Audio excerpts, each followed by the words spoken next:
আজকে রুটি মেকারের একটা রিভিউ ভিডিও নিয়ে চলে আসছি। আজকে রুটি মেকারে চালের আটার রুটি বানাবো, দেখবো কেমন হয়। আমার সাথে সাথে আপনারাও দেখেন কেমন হইতেছে। আসসালামু আলাইকুম সবাইকে, কেমন আছেন সবাই? আশা করছি সবাই অনেক ভালো আছেন। আলহামদুলিল্লাহ আমি অনেক ভালো আছি। অনেক দিন পরে আবার একটা ভিডিওতে ভয়েস দিতেছি, আশা করতেছি আপনাদের ভালো লাগবে। আসলে আপনাদের বোঝার সুবিধার্থে আমি আজকে ভয়েসটা দিতেছি।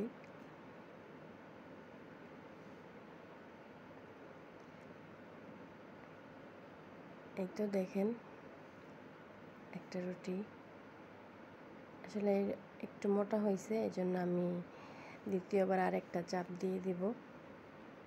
কিন্তু অনেক সুন্দর গোল হয়েছে। চালের আটার রুটি আসলে বেলন পিঁড়ি দিয়ে বানাতে গেলে অনেক কষ্ট, এটা আমরা সবাই জানি।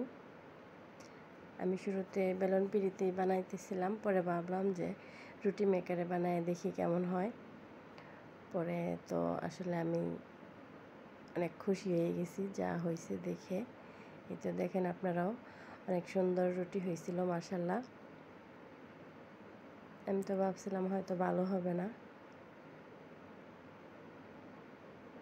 আসলে রুটি মেকারে রুটি বানাইতে গেলে আটা আর গুঁড়া দেওয়া যায় না, তো অনেকে আমরা দেই না, এই জন্য আসলে রুটিটা একটু চিটচিটে হয়, লেগে যায় আর কি, লেগে যাওয়ার সম্ভাবনা থাকে। এই জন্য আমি কিছু গুঁড়া দিয়ে দিতেছিলাম, এবং গুঁড়া দেওয়ার পরে রুটিগুলো মাশাআল্লাহ অনেক সুন্দর হয়েছে, আর লেগেও যায় না একটার সাথে আরেকটা। এই যে আরও একটা দেখেন, আসলে প্রথমবার চাপে বেশি একটা পাতলা হয় না, একটু মোটা থাকে, এই জন্য দ্বিতীয়বার আর একটা চাপ দিলে অনেক সুন্দর হয়ে যায়, পাতলা হয়।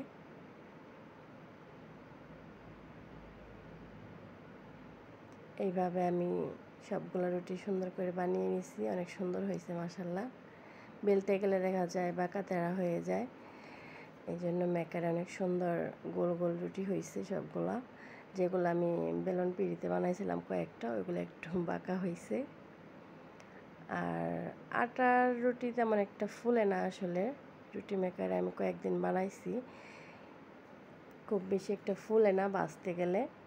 কিন্তু মাশাআল্লাহ দেখেন চালের আটার রুটিগুলো কত সুন্দর হয়েছে, ফুলে গেছে সবগুলা, ভাল লাগছে, আসলে অনেক খুশি হয়েছি আমি, তাই আপনাদের সাথে শেয়ার করলাম।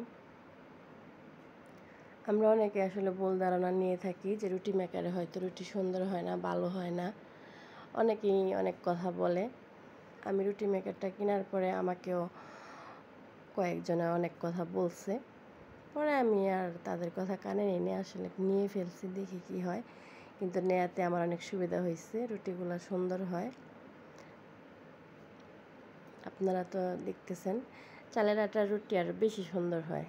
আসলে চালের আটার রুটি কিন্তু আমরা সবাই খেতে অনেক পছন্দ করি, কিন্তু এটা বানানো অনেক কষ্ট, এই জন্য আমরা সবসময় বানাই না। কুরবানি ঈদের পরে আসলে চালের আটার রুটি দিয়ে গরুর মাংস না খাইলে আসলে তৃপ্তি আসে না, ভালো লাগে না, একটা আক্ষেপ থাকে মনে। বানাবো বানাবো করে আসলে অনেক বানানো কষ্ট, তো তাই বানাইতেছিলাম না বয়ে, কিন্তু আজকে বানায় দেখলাম অনেক সহজ হয়েছে। এখন থেকে প্রায় বানানো হবে।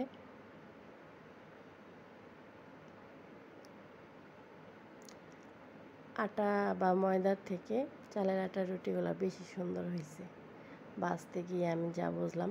বানাইছি আর মনে মনে ভয় পাইছিলাম যে যদি বাছতে গেলে সুন্দর না হয়, না ফুলে রুটি, যদি আর কি বাছতে গেলে সুন্দর না হয়, রুটি না ফুলে সুন্দর করে, ওই রুটিটা কিন্তু খাইতেও ভালো লাগে না। এই যে এই রুটিটা আমি বেলন পিঁড়িতে বানাইছিলাম, একটু বাঁকা তেড়া হয়েছে, আপনারা দেখেই হয়তো বুঝতে পারতেছেন। রুটিগুলো এইভাবে আমি সবগুলা বেজে নিচ্ছি। আর দুপুরের গরুর মাংস রান্না করছিলাম, ওইগুলোই গরম করে নিতেছি।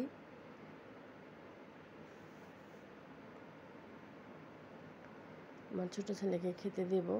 আমার রুটি বানানো হতে হতে আমার বড় ছেলে খেয়ে নিছে, চালের আটার রুটি ওরা অনেক পছন্দ করে, কিন্তু কষ্ট, এই জন্য খুব বেশি বানায় দিতে পারতাম না আগে। ইনশাল্লাহ এখন প্রায় বানানো হবে। বাচ্চাদের পছন্দের জিনিস খাওয়াতে পারলে আসলে নিজের কাছে অনেক ভালো লাগে।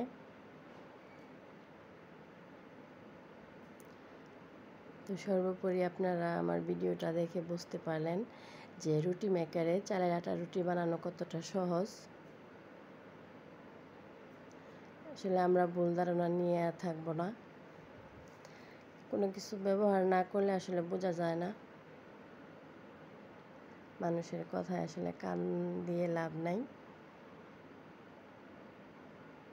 তো আজকের ভিডিওটা যদি ভালো লাগে অবশ্যই একটা লাইক, কমেন্ট, শেয়ার করে পাশে থাকবেন। আজকের ভিডিওটা এই পর্যন্তই। সবাই ভালো থাকবেন, সুস্থ থাকবেন। আল্লাহ হাফেজ। আসসালামু আলাইকুম সবাইকে।